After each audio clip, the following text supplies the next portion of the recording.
नमस्कार, मैं हूं विशाल यादव। एक तरफ जहां आरएसएस को बैन करने की मांग उठ रही है, दूसरी तरफ जस्टिस बीआर गवई ने आरएसएस को 440 वोल्ट का तगड़ा झटका दे दिया है। दोस्तों, हम सभी लोगों को मालूम है कि अभी हाल ही में आरएसएस ने एक बयान जारी किया था, जहां पर आरएसएस ने कहा था कि संविधान की प्रस्तावना से धर्मनिरपेक्ष और समाजवाद शब्द को हटा दिया जाए। सुप्रीम कोर्ट ने कई बार कहा कि धर्मनिरपेक्ष समाजवाद शब्द यह संविधान की आत्मा है और आत्मा को निकालने का काम मत कीजिए। लेकिन आज जस्टिस बीआर गवई ने एक ऐसा बयान जारी कर दिया जिससे आरएसएस के मुंह पर करारा तमाचा लग गया। और मैं दावे के साथ कह रहा हूं कि आरएसएस आज 100 सालों से हिंदू राष्ट्र का सपना देख रहा है और जैसी उसकी हरकतें हैं, 100 साल क्या 1000 साल तक वो अगर दिन रात मेहनत करे फिर भी वो हिंदू राष्ट्र नहीं बना सकता।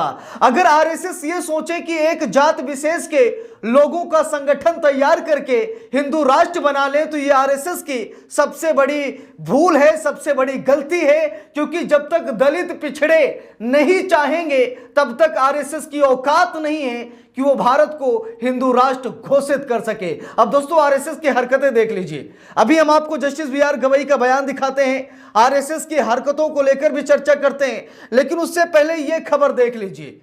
इस घटना को अंजाम देकर क्या आरएसएस हिंदू राष्ट्र की परिकल्पना कर सकता है? दोस्तों, लखनऊ की खबर है, आप सभी लोगों ने देखा होगा, जहां पर एक दलित बुजुर्ग से पेशाब को चटवाया गया। हैरान करने वाली बात है, विचलित करने वाली खबर है। देखिए, लिखा भी है यहां पर, लखनऊ में दलित बुजुर्ग से मंदिर में पेशाब चटवाई, बीमार के चलते हो गई थी, आरएसएस कार्यकर्ता ने धमकाकर पानी से धुलवाया। एक बुजुर्ग था, दलित था, उसको बीमारी थी, वो अपना पेशाब कंट्रोल नहीं कर पाता था, मंदिर प्रांगण में था, जब पेशाब नहीं रोक पाया तो उसने पेशाब कर दिया। उसके बाद आरएसएस के कार्यकर्ताओं ने क्या किया, उससे उसका ही पेशाब चटवाया, मंदिर परिसर को पानी से धुलवाया, उसके साथ बदसलूकी बदतमीजी की गई। आरएसएस की इन हरकतों को देखकर लगता है कि ये 1000 साल तक अगर दिन रात मेहनत करें फिर भी ये हिंदू राष्ट्र नहीं बना सकते। बिना दलितों पिछड़ों के मदद से आरएसएस कभी भी हिंदू राष्ट्र की परिकल्पना नहीं कर सकता, क्योंकि हिंदू राष्ट्र की जो परिभाषा आरएसएस ने तैयार की है उसमें दलितों पिछड़ों का सिर्फ और सिर्फ शोषण है, इसके अलावा कुछ नहीं है। अब देख लीजिए, दलित जो कि बीमारी से परेशान था, पेशाब नहीं कंट्रोल कर पा रहा था, पेशाब हो गया तो इसका मतलब उससे आप चटवा लेंगे, उसको मारेंगे, पीटेंगे, प्रताड़ित करेंगे। आरएसएस यही कर रहा है। यानी कि आरएसएस जिस हिंदू राष्ट्र की परिकल्पना कर रहा है वो मनुस्मृति द्वारा लागू होगा। वो मनुस्मृति जिसमें सिर्फ और सिर्फ एक जात विशेष को तवज्जो दी गई है, बाकी सबको नीचा दिखाया गया है। अब दोस्तों देखिए, खबर में लिखा है, यहां पर देखिए साफ साफ लिखा है कि लखनऊ में दलित बुजुर्ग से मंदिर में पेशाब चटवाई, बीमारी के चलते हो गई थी, आरएसएस कार्यकर्ता ने धमकाकर पानी से धुलवाया। यह आरएसएस की सबसे घटिया हरकत है। देखिए, अब बढ़ते हैं खबर की तरफ। अब आरएसएस क्या कह रहा है कि संविधान की प्रस्तावना से सोशलिस्ट और सेकुलर शब्द हटा दिए जाएं। यानी कि धर्मनिरपेक्ष वो शब्द जो सभी धर्मों को, सभी जात के लोगों को अपनी अपनी आजादी देता है। बाबा साहब ने संविधान के जरिए जो लोगों को आजादी दी है, आरएसएस चाहता है कि उस आजादी को छीन कर दिया जाए, आजादी को खत्म कर दिया जाए। यानी कि एक मुसलमान मस्जिद न जा सके, एक सिख गुरुद्वारा न जा सके, एक ईसाई चर्च न जा सके, और हिंदुओं में जो दलित पिछड़े हैं वो मंदिर न जा सके। यानी कि धर्म की आजादी छीन ली जाए। और समाजवादी यानी समाज में जो कंधे से कंधा मिलाकर चलने का अधिकार है ना, वो छीन लिया जाए।